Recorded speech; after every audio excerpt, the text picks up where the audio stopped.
গুঞ্জন এই কথাটি ঠিক না, এই কারণে যে আমি স্থানীয় সরকারে কাজ করেছি দীর্ঘ ২০ বছর।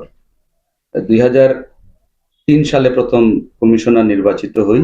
২০০৮ সাল, তার পরবর্তীতে ২০১৩ সাল এবং তার পরবর্তীতে ২০১৮ সাল, পরপর ৪ বার আমি সিলেট সিটি কর্পোরেশনের একজন প্রতিনিধি হিসেবে এই এলাকার মানুষের ভোটে নির্বাচিত প্রতিনিধি হিসেবে মহান আল্লাহ রাব্বুল আলামিন আমাকে সেই কাজ করার সুযোগ দিয়েছেন। আমি সবসময় আমার এলাকাবাসীর প্রতি কৃতজ্ঞতা এবং ধন্যবাদ জানাই এই ধরনের কোনো বক্তব্য আসলে, কারণ এই মানুষগুলোই আমার উপর বিশ্বাস এবং আস্থা রেখে দীর্ঘ ২০ বছর তাদের সেবক হিসাবে তাদের পাশে থাকার সেই সুযোগটি আমাকে দিয়েছেন।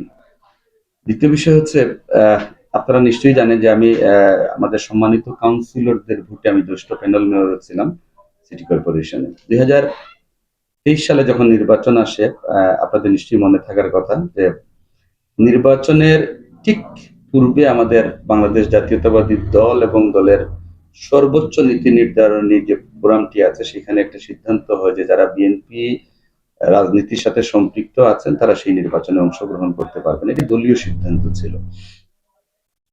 এটি ধরেন আমি একটি জায়গাতে কাজ করেছি দীর্ঘদিন, এবং তারও আগে কিন্তু আমি ২০১৮ সালে একজন মেয়র প্রার্থী হিসেবে আমার দলের যে বোর্ড ছিল, সর্বোচ্চ নীতি নির্ধারণী যে দায়িত্বপ্রাপ্ত যারা ছিলেন, আমি সেখানে ইন্টারভিউ দিয়েছি। সেই সাক্ষাৎকারটিও আমি দিয়েছিলাম একজন মেয়র প্রার্থী হিসেবে। ওই সিদ্ধান্ত যখন দল ঘোষণা করে, তখন আমি তাৎক্ষণিকভাবে এটি বলতে পারেন যে এলাকাবাসীকে একটা ফাঁকি দিয়ে আমি প্রেস কনফারেন্স করে আমি সেই নির্বাচনটি প্রত্যাখ্যান করেছিলাম এবং জনগণকে আহ্বান জানিয়েছিলাম যে এই ধরনের সাজানো পাতানো একটা ফ্যাসিস্ট সরকারের অধীনে এই নির্বাচনে অংশগ্রহণ না করার জন্য এবং সেই নির্বাচন প্রত্যাখ্যান করার জন্য। এটি তখনকার সময়ে মানুষের যে আবেগ জড়িত ছিল সেটিকে আমি ডেফিনেটলি গুরুত্ব দিয়েছি, এবং দল যে সিদ্ধান্ত দিয়েছে আমার কাছে মনে হয়েছে যে আমরা সবসময় বলে থাকি যে ব্যক্তির চেয়ে দল বড় এবং দলের চেয়ে দেশ বড়, এটি আমরা বলি সবসময়। দল যেখানে সিদ্ধান্ত দিয়েছে সেখানে আমার নির্বাচিত হওয়ার চেয়ে দেশের মানুষের মুক্তির আন্দোলনে নেতৃত্ব দেওয়াটা তখন সবচেয়ে জরুরি ছিল। আমি সেই সিদ্ধান্ত তাৎক্ষণিকভাবে মেনে প্রেস কনফারেন্সের মাধ্যমে আমি সেই নির্বাচনটি প্রত্যাখ্যান করি। আপনি প্রশ্ন করেছেন যে মেয়র প্রার্থী হিসেবে গুঞ্জন আছে। আমি দীর্ঘদিন স্থানীয় সরকারে কাজ করেছি, মানুষের পাশে থেকেছি, এই নগরীর মানুষ আমাকে চেনেন।